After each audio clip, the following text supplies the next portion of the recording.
السلام علیکم ورحمۃ اللہ وبرکاتہ۔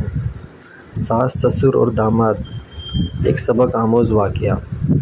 5-6 سال پہلے کی بات ہے۔ ایک صاحب، ان کے ایک لڑکا تھا، اس کو کسی رشتے کی تلاش تھی، تو ایک صاحب نے ان کو ایک لڑکے کا گھر دکھا دیا، لڑکی کا، کہ وہاں جو ہے شادی کے واسطے آپ رشتہ بھیج سکتے ہیں۔ تو انہوں نے اپنی دیکھنے کے بعد، اپنی تسلی کرنے کے بعد، ان کے اہلیہ کو لڑکا اچھا لگا۔ یوں چند ہی دنوں میں بچی کی شادی ہو گئی۔ دیکھے سمجھ لیے سب کچھ ہو گیا اور بچی کی شادی بھی ہو گئی۔ شادی کے 2.5-3 سال کے بعد ایک رات اچانک وہ صاحب دوست کے گھر پر اپنی بیگم اور بیٹی سب کے سب گھر پہ پہنچ گئے۔ یعنی جس بھائی صاحب نے رشتہ دکھایا تھا ان کے گھر پہ پہنچ گئے۔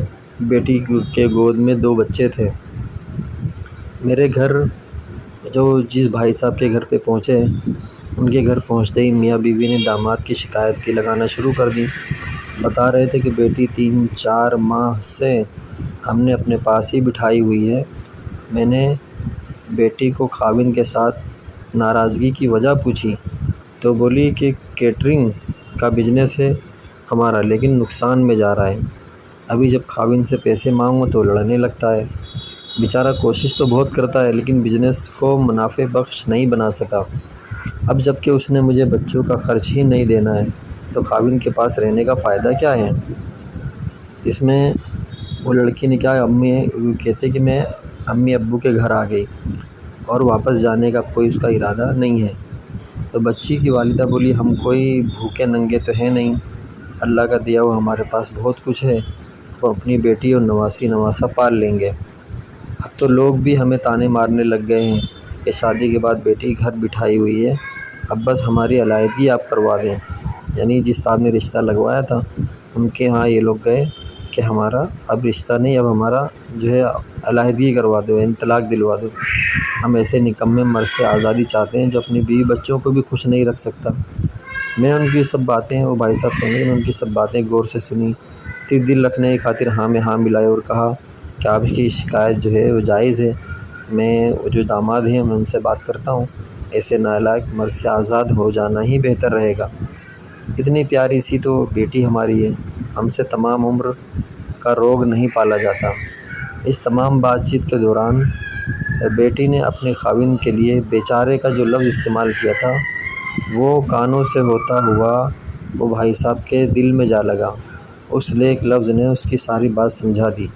بچی کی علیحدگی لینا طے کر کے رات 12 بجے جب وہ بھائی صاحب واپس جانے لگے تو میں نے انہیں مشورہ دیا کہ آپ لوگوں کے پاس اللہ کا دیا ہوا بہت کچھ ہے، زمین جائیداد دولت ہر چیز ہے، تمام عمر بیٹی گھر بٹھا کر آپ کو سارے جہان کے تانے بھی سننے اور خرچ بھی کرنا ہوگا، تو بہتر ہوگا کہ آپ صرف خرچ کر لیں، بیٹی کو خاوند کے پاس بھیجیں اور چھپ چھپا کر وہاں ہی اسے ماہانہ خرچ دے دیا کریں۔ یعنی جیسے بیٹی کو اپنے گھر بھیج دیں اور ان کے خاوند کے پاس بھیج دیں اور چپکے اس کو کچھ مہینے کا دے دیا کریں، تو اس سے یہ ہوگا کہ معلوم تو نہیں پڑے گا لیکن بیٹی ہمارے گھر نہیں رہے گی تو لوگوں کو لگے گا یہ سب صحیح ہے، نواسا نواسی بھی باپ کے پاس رہیں گے اور آپ لوگ دنیا کی باتوں سے بھی بچ جائیں گے، کوشش میں کیا حرج ہے؟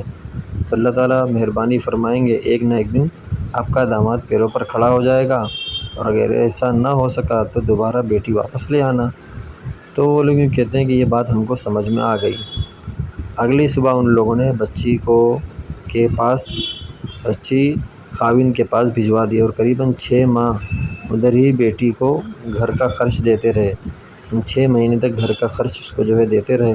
ان کا داماد نیک اور خوددار لڑکا تھا۔ چند ہی ماہ میں اس نے اپنا بزنس پیروں پر کھڑا کر لیا۔ سسر صاحب سے 6-7 ماہ لیا ہوا گھر کا خرچ واپس کیا اور ساتھ میں علیحدہ سے اپنا مکان بھی بنا لیا۔ آج وہ لوگ اپنے بیٹی کے ساتھ گھر میں بہت خوش ہیں۔ اللہ تعالیٰ ایسے جو ہے اولادیں سب کو دے اور ایسی سمجھ سب کو دے کہ گھر ٹوٹنے سے جو ہے بچ جاوے۔ اس طرح کی بات ہم سامنے کریں کہ جس کی وجہ سے کسی کا گھر نہ ٹوٹے، کسی کا گھر بس جائے، اس میں جو ہے برکتیں ہوں، اس میں اللہ کی رحمت نازل ہو، اس طرح کی خوشیاں ہوں۔ یہ چیزیں جو ہے ہم لوگوں کو سمجھائیں کہ جیسے یہ گھر جو ٹوٹنے سے بچ گیا، ان کی بات سمجھ میں آ گئی۔ اللہ تعالیٰ سب کو عمل کرنے